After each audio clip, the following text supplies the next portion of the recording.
ঝরা পাতাগুলি গাছ থেকে পড়ে যেতে যেতে জানান দিল নতুন পাতা গজানোর সময় এসে গেছে।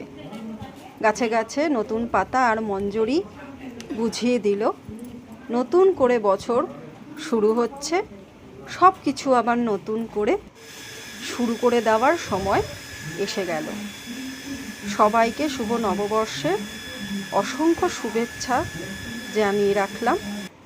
সবার বছর খুব ভালো কাটুক। আজকে পয়লা বৈশাখের দিন জলখাবার বাইরে থেকেই এসেছিল। আমি জলখাবার আর বাড়িতে বানাইনি, কিন্তু জলখাবার বাড়তে গিয়ে দেখলাম কচুরির সাইজটা কচুরির মতো আর নেই, ফুচকার মতন হয়ে গেছে। যাই হোক, অকেশনালি হয়তো মাঝে মাঝে কচুরি ফুচকা হয়ে যায়, সেই ভেবে খেয়ে নেওয়ার জন্যে ব্যতিব্যস্ত হয়েই উঠলাম। কারণ খিদে পেলে তখন সব কিছুই মধু, যা তখন পাওয়া যায় তাই তখন পেটে সয়ে যায়। রান্নাঘরে দিদা নিজের মতন নিজের রান্না করতে শুরু করে দিয়েছে। তাকে জলখাবার দিতে গিয়ে দেখলাম ছড়ানো ছিটানোভাবে সাজিয়ে গুজিয়ে সব রেখে দিয়েছে। যাই হোক, যেমনভাবে পারে রান্নাবান্না করুক। রান্নাটা তো খুব একটা যে সহজ কাজ তা তো নয়।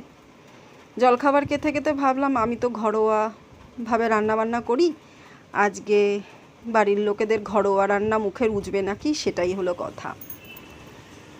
আকাশে কালো কালো মেঘ, কখনো রৌদ্রু, কখনো বৃষ্টি, কখনো মেঘলা, এরমভাবেই দিনগুলো যাচ্ছে। গাছের পাতা ঝরেও পড়ছে, নতুন পাতা গজিয়ে আবার নতুন ফুল গজিয়ে ঝরেও যাচ্ছে। যাই হোক, এর মধ্যেই আমাদের সব কাজ কারবার চলছিল। শাশুড়িও নিজের রান্নাবান্নায় ব্যস্ত ছিলেন, আমি আর তাকে ডিস্টার্ব করিনি। ঘরে ফিরে এসে আমি আমার সাদামাটা রান্না করতে লেগে পড়লাম। বছরকার দিনে সবাই হয় বেড়াতে চলে যায়, নয়তো বন্ধুবান্ধবদের সাথে আড্ডা মারে, নয়তো হালখাতা করে আর রকমারি রান্নাবান্না করে খায়, কিংবা বাইরে থেকে খাবার এনে খাওয়ায়। আমাদেরও সেরকমই হয়তো যাবে সময়ের সাথে সাথে। তবে আমি রান্নাবান্না সেরে রাখি, ছেলে আমার খাক বা না খাক, কোনো অসুবিধা নেই।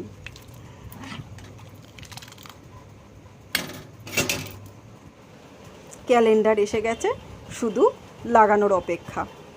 যাকে লোকেশান জানতে ডাকবো সে তো আমাকে দেখে ঝিমানোর ভাব করা শুরু করলো, যেন মা আমাকে পড়তে বসতে বলবে। আজকে উনি পড়তে বসতে নারাজ, তাই ছেড়ে দিলাম, থাকগে আজকের দিনটা তুই খেলে ঘুরিয়েই কাটা।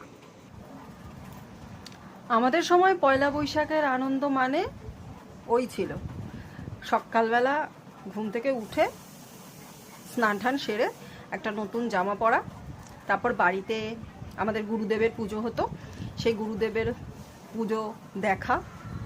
ঠাকুমা ষোড়শোপচারে না করলেও বেশ গুছিয়ে পুজো করতেন, আর প্রসাদ খেতাম। তারপরে বাড়ির সব বড়দের প্রণাম করা হতো, তাদের আশীর্বাদ নিয়ে যেন বছর আমাদের ভালো কাটে, এটাই আমাদের শেখানো হতো। আর আমরা সেটা করতাম, বহু বছর ধরে করে গেছি। আর সেই সঙ্গে মনের মধ্যে একটা আনন্দ কাজ করতো যে আজকের দিনটা পড়াশুনো করতে হবে না, সব ভাই বোনেরা মিলে দেদার আড্ডা আনন্দ করব, খেলাধুলো করব। আর বিকেলবেলা হালখাতা করতে দোকানে দোকানে যাব।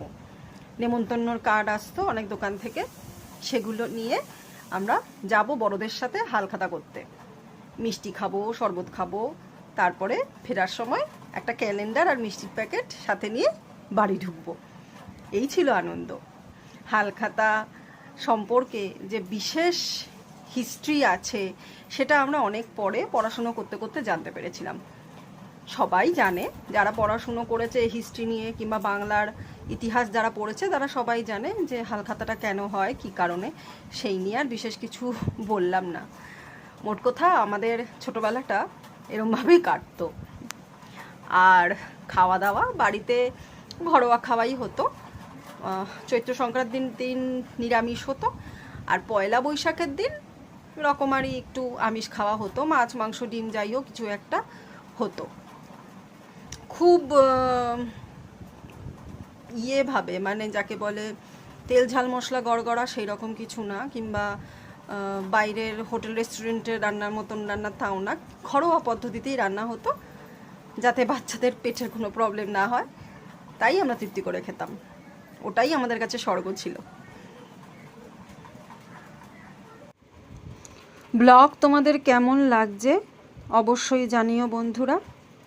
ভালো লাগলে লাইক, শেয়ার আর টুক করে একটা সাবস্ক্রাইব করতেও ভুলো না।